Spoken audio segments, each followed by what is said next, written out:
किस तरह हम सफल जीवन जी सकते हैं और अभिमानी गुमानी व्यक्ति कैसे मृत्यु के मुंह में चले जाते हैं।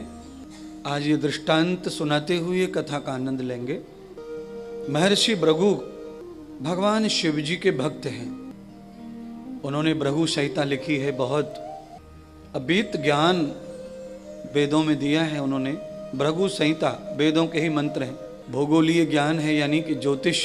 एक नदी के पुल पर सकरा सा पुल है। महर्षि भृगु दक्ष प्रजापति को समझा रहे हैं।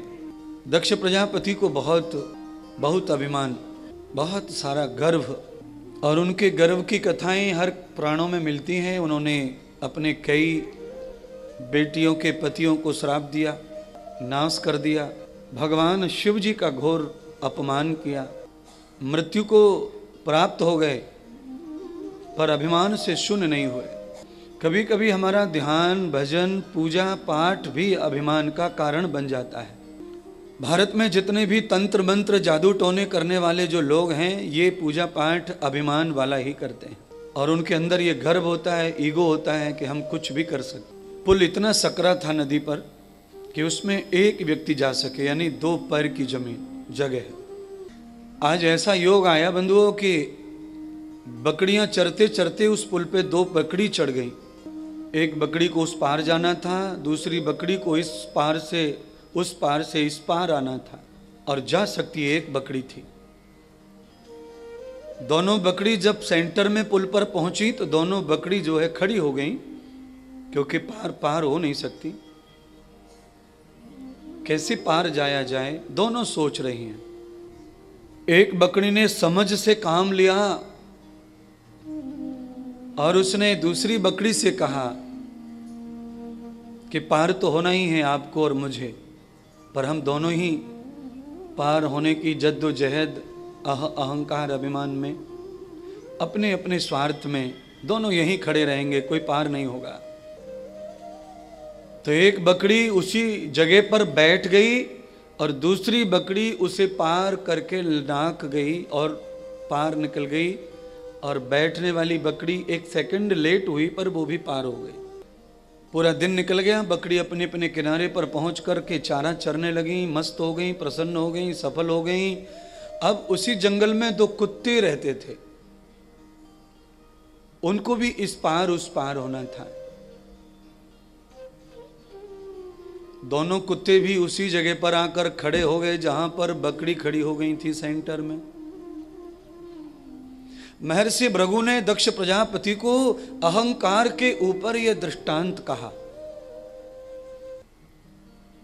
दोनों कुत्ते एक दूसरे को देख रहे, बीच सेंटर में नदी के। एक कुत्ते ने कहा कि तुम हटो, मुझे पार होना है। दूसरे ने कहा कि तुम हटो, मुझे पार होना है। फिर जवाब आया दोनों तरफ से कि मैं क्यों हटूं, तू हट। दूसरे ने भी कहा मैं क्यों हटूं, तू हट। तीसरी बार जवाब नहीं आया, तीसरी बार भौंकना आया, भौंकना, बकवास।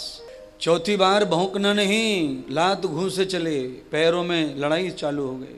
महर्षि भृगु कहते हैं कि दोनों कुत्तों ने अपने अपने अहंकार के कारण, वहीं जहां एक कुत्ते को पैर रखने की जगह ठीक से नहीं, वहां पर उन्होंने युद्ध शुरू कर दिया, और झगड़े के कारण दोनों ही कुत्ते लड़ते लड़ते पुल से नीचे गिर गए और बहते हुए तेज पानी की धारा में बह गए, और मृत्यु को प्राप्त हो गए। इसलिए बंधुओं, महर्षि भृगु कहना चाहते हैं सभी दुनियादारी को, संसार में सभी मनुष्यों को हो सकता है अहंकार हो, अहम हो, अपनेपन का, पर हम सबको ही उस पार जाना है, और उस पार जाने के लिए मार्ग बड़ा सकरा है, भक्ति का बड़ा कठिन है। अगर उस मार्ग में हम अहंकार में आपस में लड़ते भिड़ते कंपटीशन में रहे, तो हम उसी भवसागर रूपी नदी में मर जाएंगे। और एक झुक गया और एक उसे ऊपर से निकल गया बिना संकोच के, तो हम दोनों ही पार हो सकते हैं। बकरियों ने बड़ा समझदारी का परिचय दिया और सफल भी हुई। कुत्तों ने अपनी जात का परिचय दिया तो मौत को प्राप्त हुए।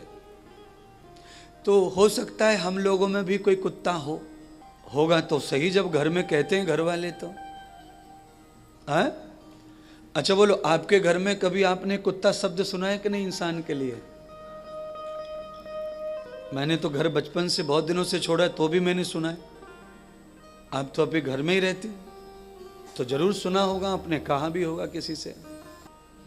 कोई बच्चा आपका 20 बार कहने के बाद भी बात न समझता हो तो हम उसको फिर आखिर में इसी शब्द का सम्मान देते हैं। क्या बोलते हैं? कुत्ता है साला। ये क्या सुनने वाला है? ये संबोधन है वाला है। ऐसे ही हम शहरों में 30 चौराहे पर भी कुछ लोग खड़े रहते हैं, हम उनको भी कहते हैं ये कुत्ता है, ये नहीं सुनेगा। तो मानवता में जब कुत्तापन आ जाता है तो भव सागर में डूब के मरने का समय भी आ जाता है। जहां चाहिए वहां आप ईगो में रहो, अहंकार में रहो, घमंड में रहो। पर कहीं ऐसी जगह भी होती है कि सक्रिय जगह है जहां अहंकार आपका भी और सामने वाले का भी नाश कर देगा। वहां सक्रिय जगह में किसी एक को झुक जाना ही समझदारी है। तो परिवार कैसे कुशल जीता है? परिवार में कौशल्य तभी आता है जब किसी बड़े को कभी कभी झुकने की आदत होती है। आपको पता है भगवान सीताराम का विवाह हो रहा था, तो राम जी थोड़ा झुकना नहीं चाहते थे सीता जी के आगे। राम जी ने कहा कि आज झुक गया तो जीवन भर झुकना पड़ेगा के आगे। ये समाज की बुराइयां हैं। समाज में ऐसी बुराइयां फैली हुई हैं कि बीवी की पहली रात में बात मानी तो जीवन भर माननी पड़े। औरत को पहली बार पहले दिन ही घमंड में सिर पे बिठाई हो तो बिठा के रखना पड़े। ये बकवास समाज में फैला हुआ है जो महा झूठ है।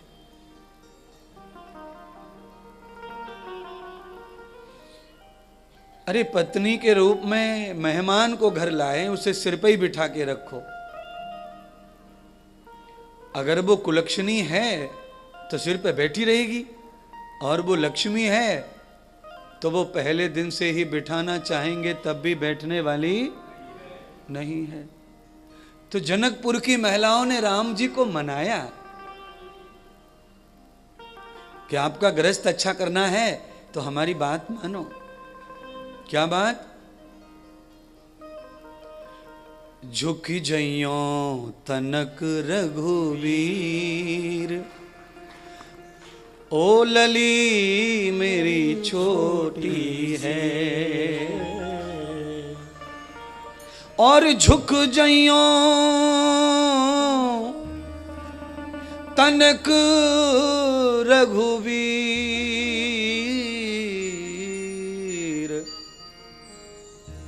ओ सीता मेरी छोटी है।